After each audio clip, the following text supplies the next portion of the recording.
Death Star 2, the Emperor's Throne Room. The year is 4 ABY. Palpatine is watching Luke Skywalker die, and he is smiling. Force lightning cascades from his fingers, sustained, controlled, aimed with the precision of a man who has used this particular power for decades. Luke is on the floor. Vader is standing 8 feet away, watching it happen, and for almost a full minute of screen time, he does nothing. Everyone sees this scene as the setup for the sacrifice, the long pause before Anakin Skywalker comes back, the final test of whether 20 years of darkness can be broken by love. That reading is correct, and it matters, and the film's earned it. But why is Palpatine smiling? Not a grimace of effort.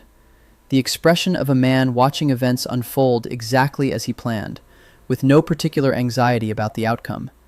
He is alone in a room with Darth Vader, the most dangerous weapon in the galaxy. He has just told Luke, explicitly and without apparent concern, that he expects Vader to eventually betray him. He is deliberately engineering the conditions that would provoke that betrayal right now. He has made no defensive preparations, maintained no meaningful distance, arranged no exit, and positioned himself in a chair with no rear access. He built the contingency into Vader's chest 23 years earlier.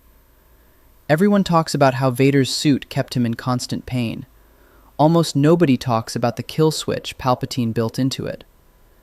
The dominant explanation you'll encounter, pain anchoring Vader in anger, suffering fueling the dark side, is in the canon, it's documented, and it's true. But it's the secondary reason. The primary reason is colder. A suit with a known vulnerability to its designer's specific attack is a suit that can be turned off. Pain is the leash. The vulnerability is the kill switch. This is a prosecutorial case. Palpatine is on trial. The suit is Exhibit A. By the time we reach that throne room again, you'll understand exactly what was built into that armor, why it was built that way, what it cost Anakin Skywalker across 23 years, and why his death in Return of the Jedi wasn't a sacrifice in any engineering sense. The trap just closed. Mustafar, a volcanic moon where the surface temperature at the rock face approaches 900 degrees Celsius. The duel between Anakin Skywalker and Obi-Wan Kenobi ended at the bank of a lava flow.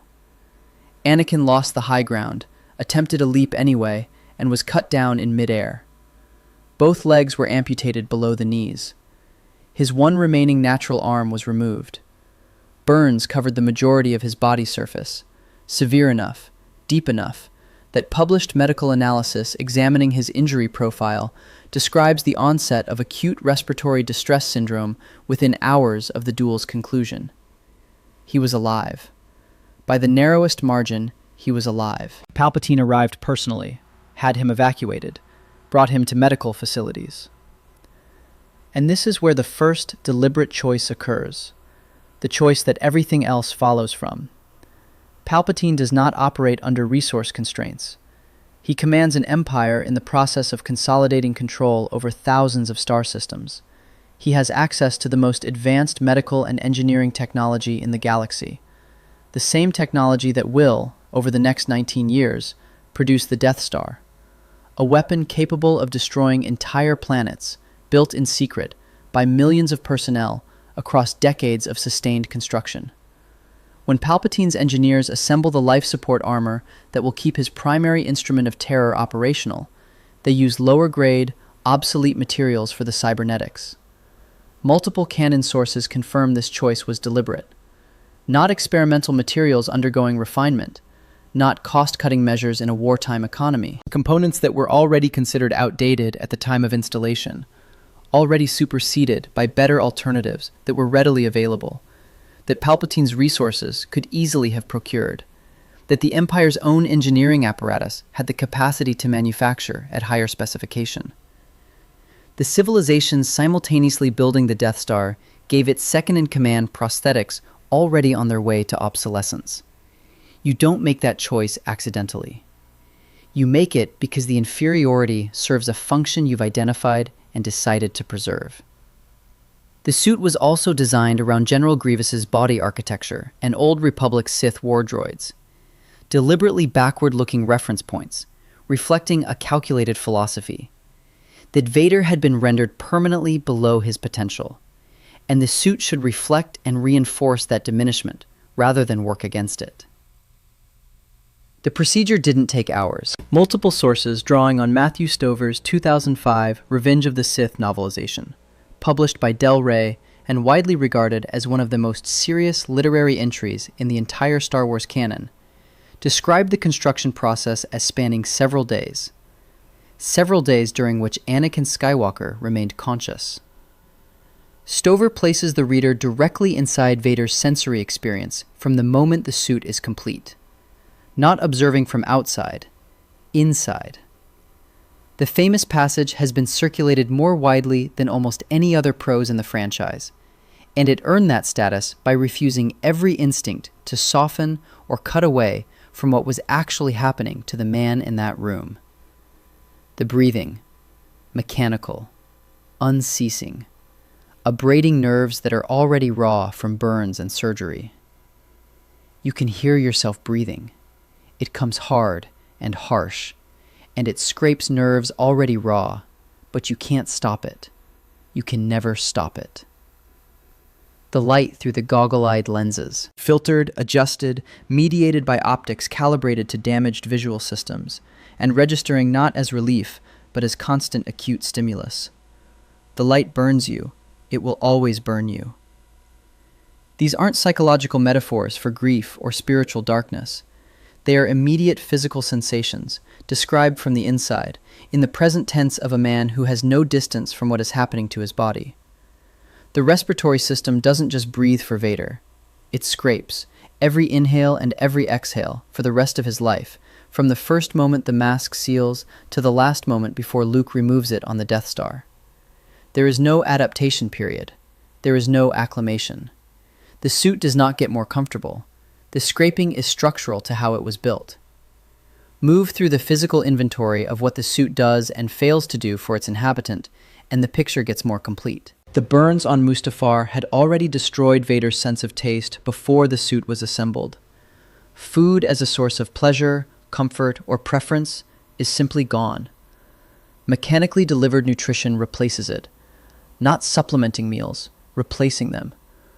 Whatever Anakin Skywalker once experienced when he ate anything, whatever associations, whatever preferences, whatever small daily pleasure that represents, eliminated. The suit replaces it with internal delivery systems designed for function rather than experience. The synth skin covering portions of his body where the armor interfaces with organic tissue itches, incessantly, without variation, without pause, and it can't be addressed. You can't scratch through armor. The nerve signals continue, regardless of whether relief is physically accessible. The itch that can't be scratched isn't a minor indignity. It's a sustained sensory input with no resolution mechanism, running on a system that has no off switch and no reset. Forever. The shoulder joint mechanics of the suit restrict Vader's range of motion in ways that permanently alter his fighting technique, not enhancing his capacity, constraining it. The restricted joints mean the saber forms he had spent years developing and perfecting require ongoing compensatory adaptation, every duel, for the rest of his life, against opponents who don't carry that constraint. The heavy boots require deliberate, exaggerated weight placement with every step. The academic examination of Vader's prosthetics is direct on this point. They don't improve his physical abilities. They actively hinder his physical movements. That analysis names this as intentional. Wrap all of that into a sealed environment with no exit. The claustrophobic reality of the suit isn't incidental to its architecture. It's an enclosed, pressurized system from which the inhabitant can't step outside. No fresh air, no unfiltered light, no unmediated physical sensation from the external world. Every input arrives through systems someone else designed, calibrated to parameters someone else chose, running through components someone else selected. And then there's the dimension the films don't address, but that any serious engagement with the suit eventually confronts. Vader lives inside a sealed life support system. A sealed system maintaining a human being alive manages every biological function that keeping a human being alive requires, including the functions that embodied existence requires daily, privately, as a basic matter of continuity, that every person performs with autonomy and without thinking about the engineering involved. Darth Vader, the man whose footsteps alone could change the temperature of a room, who executed Imperial officers from across the bridge of a Star Destroyer without leaving his position, who inspired the specific variety of fear that caused trained military commanders to physically stumble to attention, had none of that autonomy. Every biological function, every day, was managed by systems someone else designed, running on components someone else selected, performing processes someone else had decided to build into the architecture of a suit Vader had no input in designing. The most feared figure in the galaxy couldn't perform the most basic act of embodied human life without the mechanisms Palpatine's engineers had installed to manage it. That is simultaneously the darkest comedy in Star Wars and the most precise possible statement of what the suit actually was: a total dependency apparatus. Every function that keeps its inhabitant alive, controlled by a system designed by the man the inhabitant might one day need to act against. The suit didn't make Vader dangerous. Vader was already dangerous before Mustafar. The suit made Vader dependent. Palpatine understood the distinction between those two things better than anyone in the galaxy, and he built it into the design accordingly. Anakin Skywalker was born on Tatooine as property. His mother Shmi was enslaved before his birth. He was enslaved from birth. Their owner, a junk dealer named Watto, had them performing labor under conditions neither of them chose, in service of purposes that weren't theirs, with no visible exit.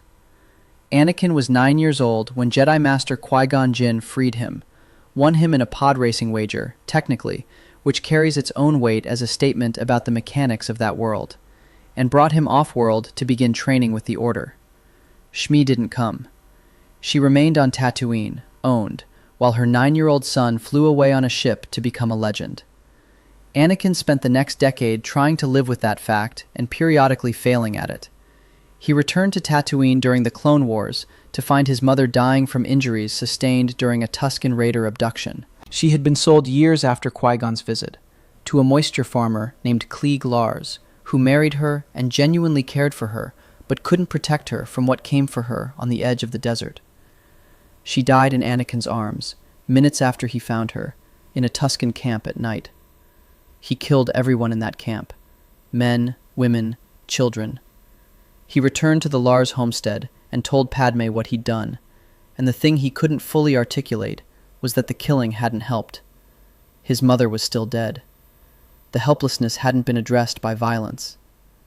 The scholarship on the prequel trilogy consistently identifies Anakin's foundational wound as the impossibility of protecting people he loved from forces he couldn't control, a wound that slavery had installed in him at an age when identity is still forming, and that the Jedi Order's philosophy around attachment had no mechanism for healing because it insisted the wound shouldn't exist in the first place. Palpatine spent years identifying this specific vulnerability with the precision of a diagnostician, and then offering, with choreographed patience, the one thing the Jedi couldn't: power over the boundary between life and death, control over the fundamental outcome that had cost him everything.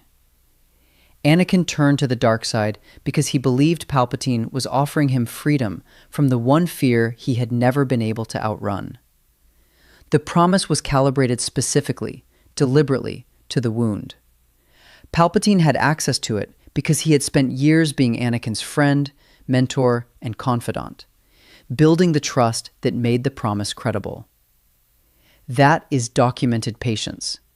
That is a very long game. Then Palpatine put him in a suit of someone else's design, running on components someone else selected, with functions someone else decided to include, and locked him inside it permanently.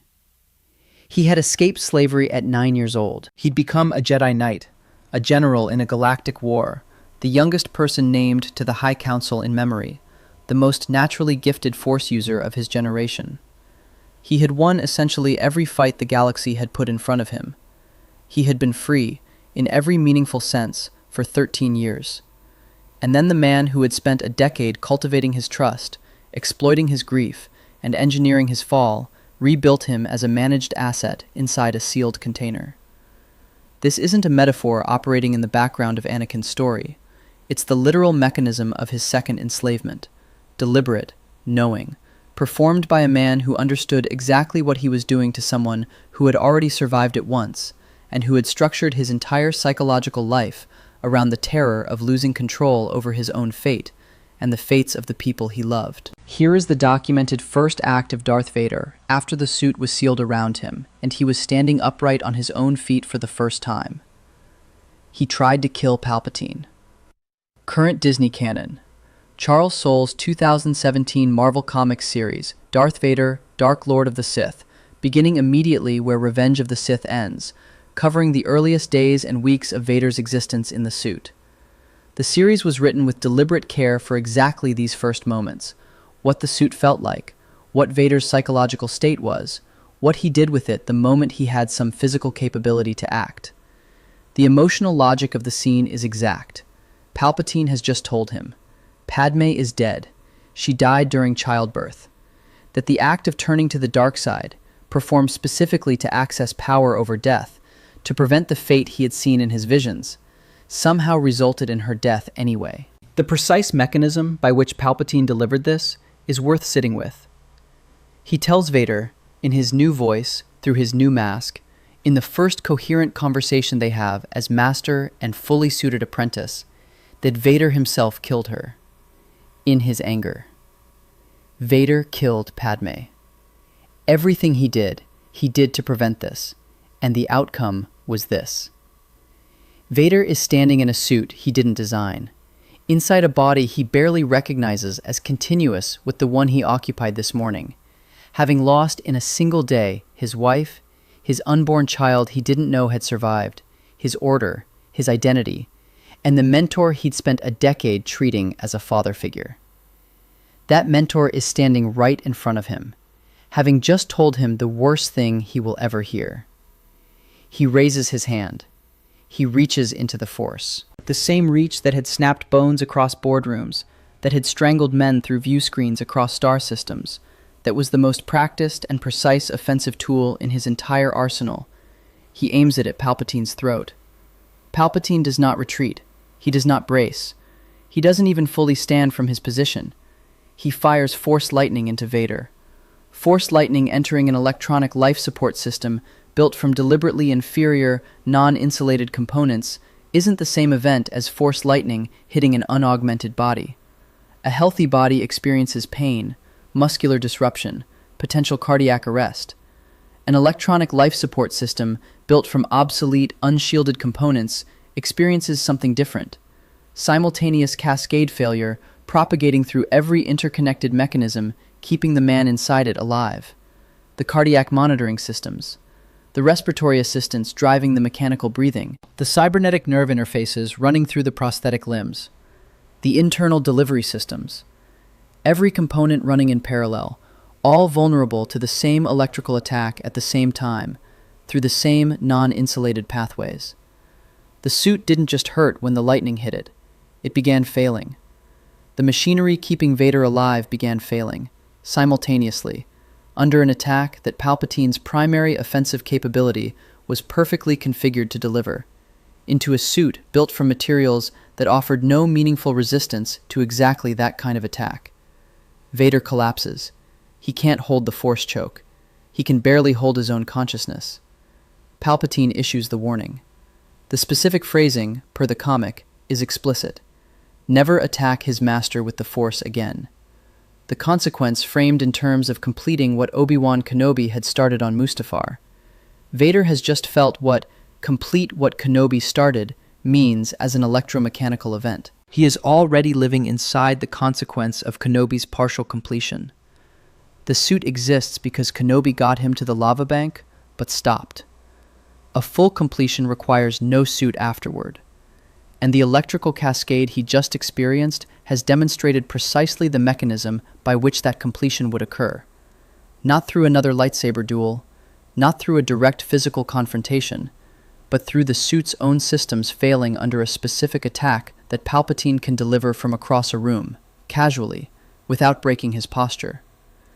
This is the actual explanation for what would otherwise be Star Wars' most persistent and genuinely puzzling narrative gap.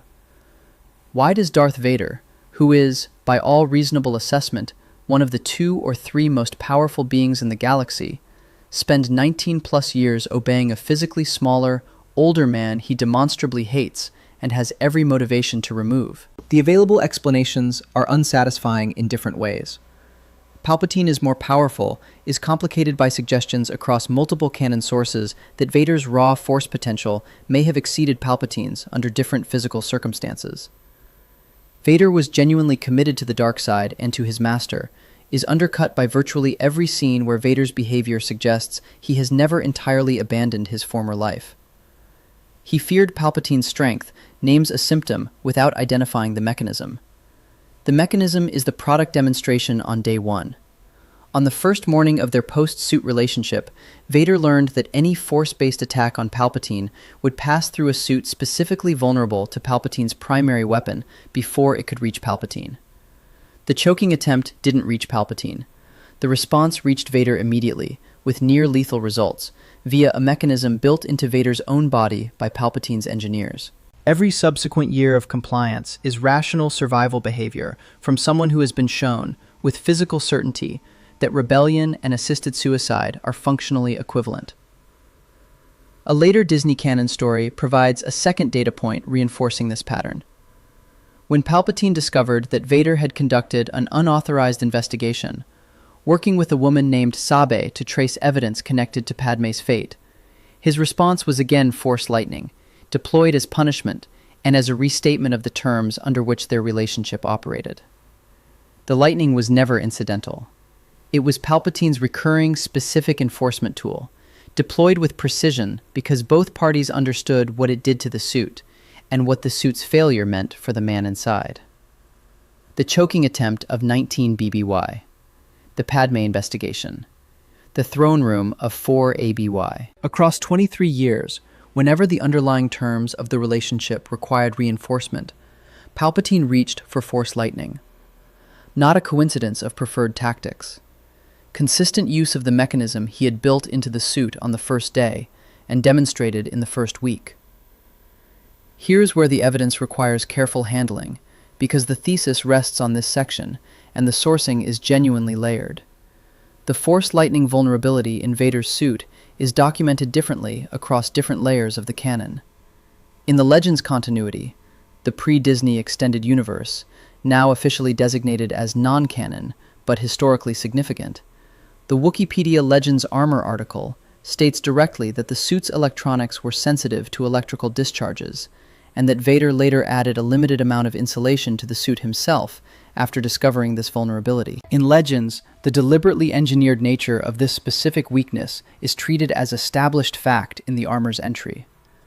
In current Disney canon, the framing exists in the form of confirmed components rather than a single explicit statement of design intent. One voice in Legends-focused fan scholarship has noted that in Disney canon specifically, Vader isn't presented as inherently more vulnerable to Force lightning than anyone else would be whose life depended on inferior, non-insulated electrical systems. The deliberate kill switch argument in its sharpest form draws on Legends texts more explicitly than on a single Disney canon document. That distinction deserves acknowledgement. But the distinction matters considerably less than it might initially appear, because of what Disney canon confirms separately and cumulatively. Confirmed. Palpatine deliberately selected inferior, obsolete materials for Vader's cybernetics at the time of construction. This isn't disputed and is corroborated across multiple sources. The Empire had better available. The choice was deliberate and the inferiority was intentional. Confirmed. Palpatine deliberately designed the suit to cause ongoing pain. Explicitly documented, with explicit rationale. Dark side power draws on anger and suffering. Agony is useful to Palpatine. The pain was a feature, not an engineering failure. Confirmed. The The suit was built deliberately below the standards already available in 19 BBY, using reference designs from Grievous and old Sith war droids, reflecting a philosophy of engineered limitation. Confirmed. On the first occasion Vader had physical capacity to act, Palpatine fired Force lightning into him through the suit, issued an explicit warning, and established the terms of their relationship through that demonstration. Confirmed. Palpatine used Force lightning against Vader on at least one subsequent occasion during their relationship, as punishment and control reinforcement. Confirmed. The suit wasn't meaningfully upgraded across 2 decades of service, despite the Empire's resources, despite Palpatine's awareness of its limitations, despite the technological advancement occurring in every other domain of Imperial capability during the same period. Confirmed. Vader died in the Return of the Jedi throne room from suit failure caused by electrical cascade, not from the physical force of being struck, not from any other injury, but from his life support systems failing under the exact electrical attack the suit had always been vulnerable to. The logical gap between Palpatine specifically engineered a Force lightning kill switch and Palpatine deliberately built inferior, unshielded electrical systems, recognized their specific vulnerability to his own primary attack, demonstrated that vulnerability on day one, used it as a recurring enforcement mechanism, and declined to correct it across 23 years, is shorter than the distinction sounds. The deliberate intent is structurally present in either formulation. The outcome is identical in either formulation. An architect who builds a foundation with a known structural failure mode, who demonstrates that failure mode to the person living in the building, who possesses both the resources and the capability to reinforce that foundation, and who chooses not to reinforce it across 2 decades, whether the flaw was intentional at origin, or whether it emerged from choices the architect made and then recognized and then preserved. The building collapsing under those specific conditions isn't a matter of debate. Palpatine's approach to managing powerful assets follows a pattern that predates Vader and extends well beyond him. The Grand Army of the Republic, 3 million clone soldiers bred from Jango Fett's genetic template, trained from birth specifically for war, the most effective military force the Republic had ever fielded, was constructed with inhibitor chips embedded in the brain tissue of every single soldier. Designed to override autonomous judgment and activate on command. Order 66, issued simultaneously across the entire clone army at the moment Palpatine chose to execute it, was the activation of 3 million chips that had been growing inside 3 million skulls for years, inserted before the soldiers had any say in their own biology. Palpatine didn't trust the most powerful military force he'd engineered to the galaxy. He built a shutdown mechanism into every soldier from the beginning of their existence. The Imperial Senate he kept technically functional long past the moment it had any meaningful political power. Preserving the appearance of representative governance served the architecture of control through apparent legitimacy. The Senate's existence was itself a mechanism, maintained because its removal would signal something Palpatine wasn't ready to signal. Previous Sith apprentices, throughout the history of the Rule of Two, had been managed through cultivated dependency, isolated from alternative relationships and resources, and discarded when their usefulness ended, or when they became threats their masters could no longer neutralize. Vader wasn't the exception to this documented operating pattern. Vader was its most physically literal expression. The inhibitor chip embedded in clone soldiers was biological tissue and implanted circuitry. The inhibitor chip embedded in Vader was constructed from durasteel, obsolete cybernetic components, and unshielded electrical systems, precisely configured to fail under Palpatine's signature attack. Different materials, identical function.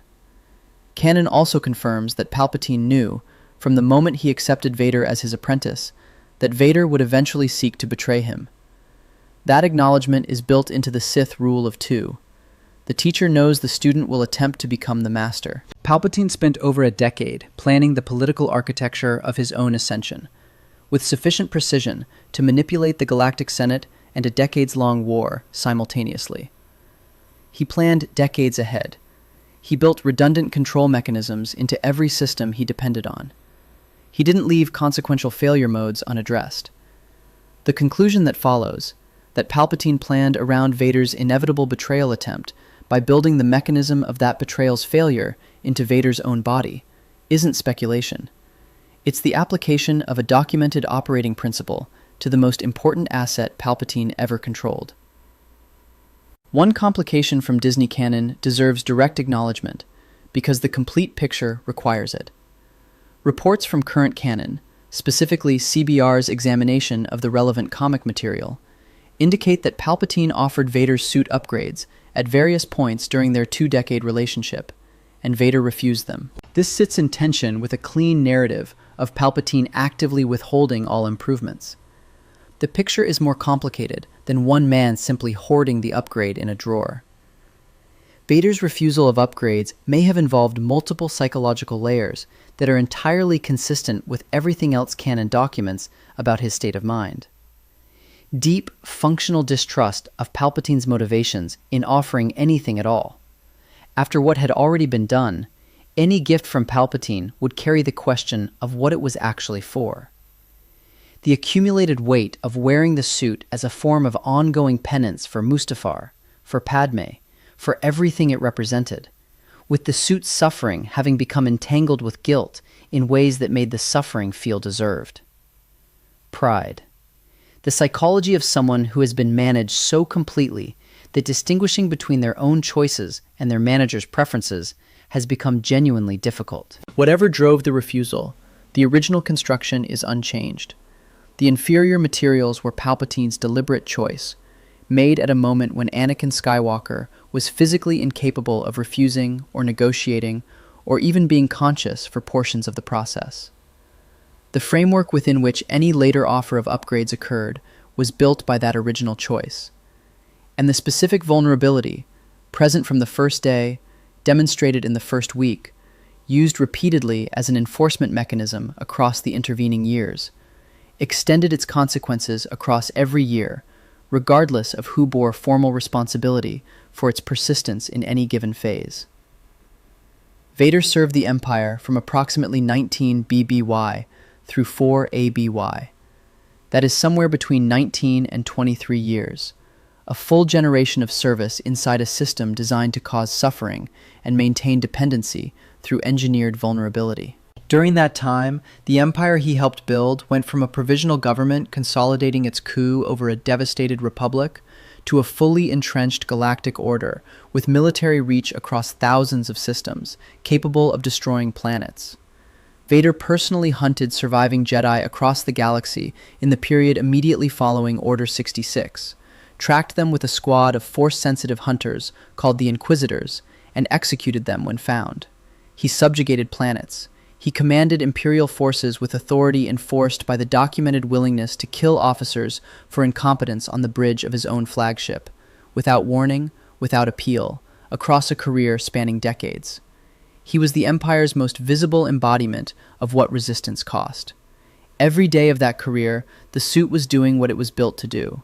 The breathing, scraping, sensitized nerve endings, the light burning through the goggle lenses, the itch running continuously through the synth skin with no mechanism for relief.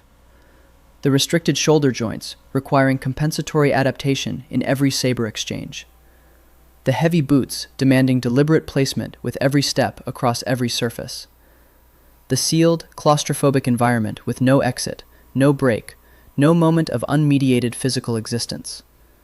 Vader eventually built a pressurized hyperbaric chamber, a small, specifically designed space where he could remove the outer helmet and breathe recycled air and exist for a few minutes as something less thoroughly enclosed. Not free of the suit. The suit remained necessary for his survival at all times, but free of the outer helmet and mask, which was the closest thing to personal space that 23 years of continuous wear permitted. The galaxy saw Darth Vader as absolute power made manifest. What the suit created was something more precise than power.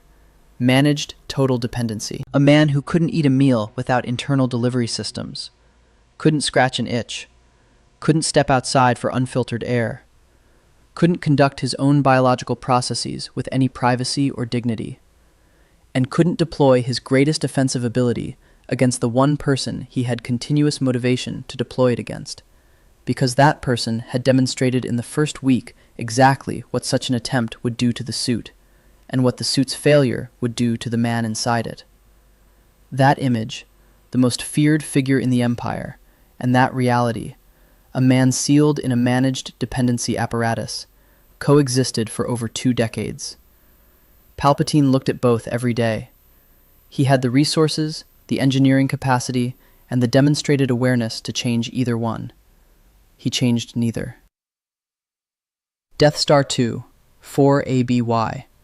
The moment the trap closes. Return to the throne room with what you now know about the suit, about the materials it was built from, about the demonstration performed in the first week, and the enforcement pattern maintained across 23 years. And Palpatine's behavior in this scene becomes not mysterious, but legible. He is torturing Luke with Force lightning, and he is at ease. Vader is 8 feet away. Palpatine has just told Luke explicitly that he expects Vader's eventual betrayal. He is generating, in real time, precisely the emotional conditions, a son watching his father watch him die, that would motivate that betrayal immediately. He has no escape route. He is seated in a chair with no rear exit on a space station he is planning to destroy with the rebel fleet outside. He has positioned himself as physically available as it is possible to be.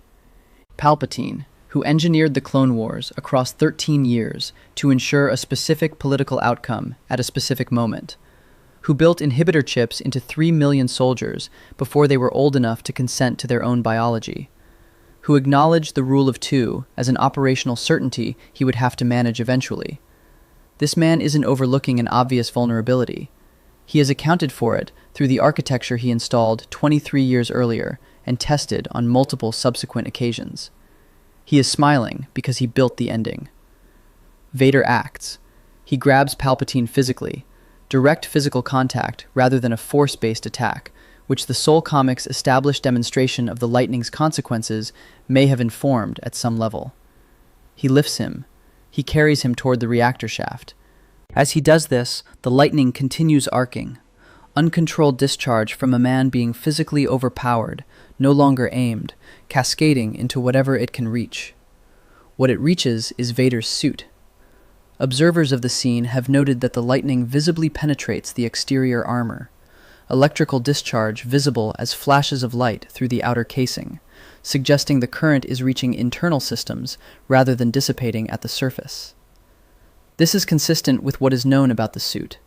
Non-insulated components, inferior materials, no meaningful electrical shielding across the entire surface area.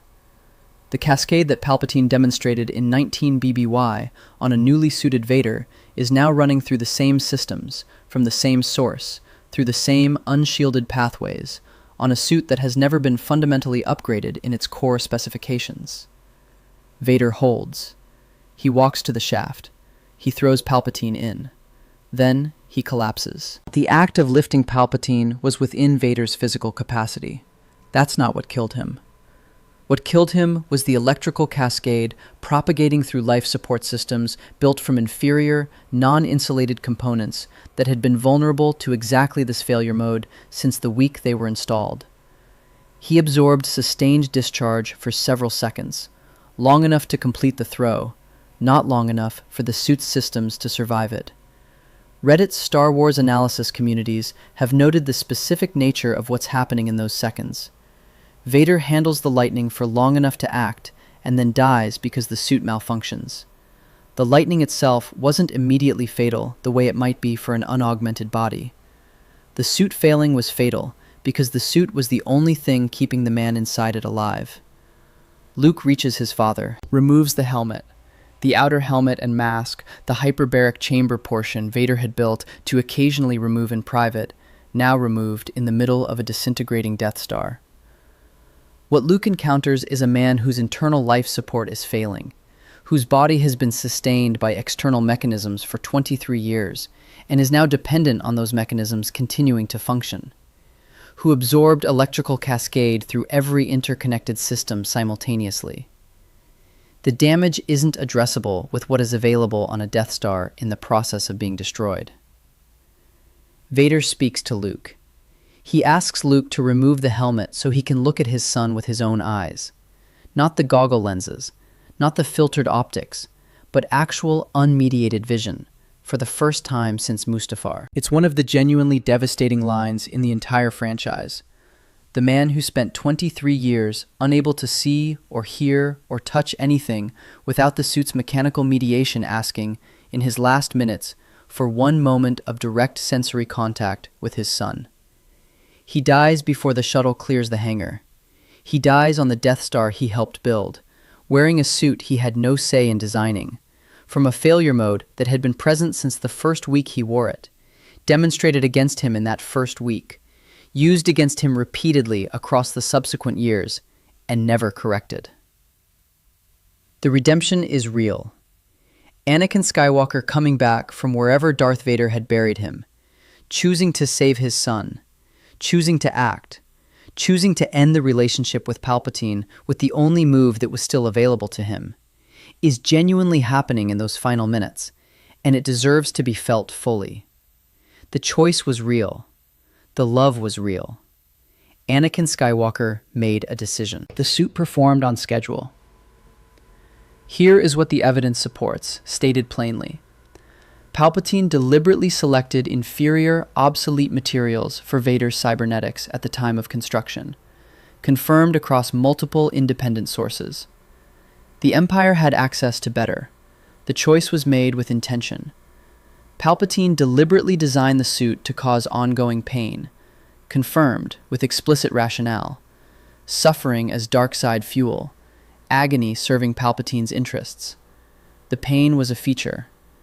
Palpatine built the suit using deliberately backward-looking reference designs, Grievous's architecture, Old Republic Sith war droids, reflecting a calculated philosophy that Vader had been permanently diminished, and the suit should embody and reinforce that diminishment. In the earliest days of Vader's existence in the suit, Palpatine fired Force lightning into him during a direct confrontation, issued an explicit warning about the consequences of another such attempt, and established the functional terms of their relationship through physical demonstration. Documented in Charles Soule's 2017 Marvel Comics series, current Disney canon, Palpatine used Force lightning against Vader on at least one subsequent occasion as punishment and control reinforcement. Also documented in current canon, the electrical vulnerability persisted across the entire duration of Vader's service. The Legends documentation names it as deliberate engineering.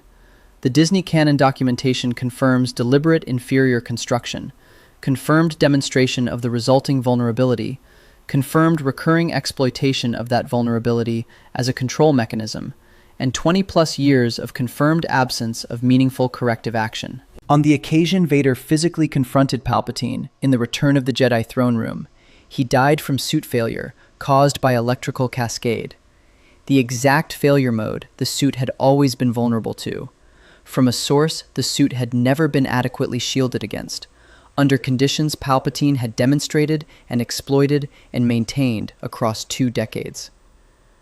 The prosecutorial case in its sharpest form, Palpatine engineered a deliberate, intentional kill switch as a discrete design specification, rests somewhat more explicitly on Legends texts than on a single, definitive Disney canon statement of design intent. The Disney canon version is a bounded inference from a pattern of confirmed, consistent, deliberate choices. But that inference is tight.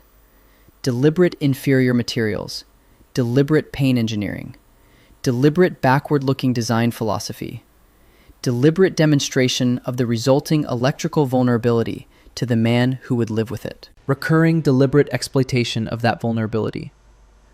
23 years of deliberate maintenance of the conditions the original choices created. A fatal outcome precisely consistent with the known vulnerability, under the exact attack conditions that had been demonstrated and exploited throughout the relationship. The functional distinction between deliberate kill switch and deliberately maintained vulnerability carries less moral weight than it appears to. In either formulation, Palpatine built a system that would kill Vader if Vader ever acted against him in the one way Vader was most capable of acting. In either formulation, he demonstrated this system to Vader on day 1.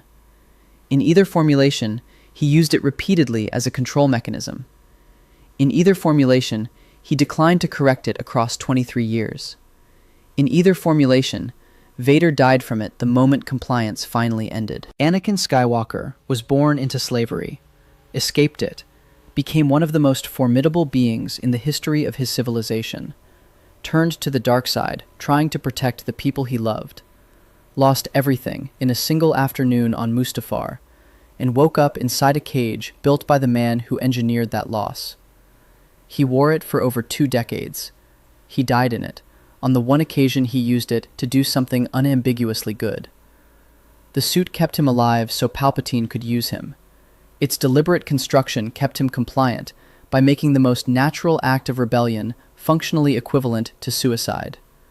Its vulnerability, present from the first day, demonstrated in the first week, never corrected across 23 years of agony, executed him the moment compliance finally ended. That isn't a tragedy of circumstances. That is architecture. Palpatine built a kill switch. Vader triggered it. The suit killed him. And it did, was never dramatic punctuation. It was an engineering specification, written into inferior materials and unshielded electrical components, in a medical facility 23 years before Vader ever set foot on the second Death Star. Subscribe for more stories like this.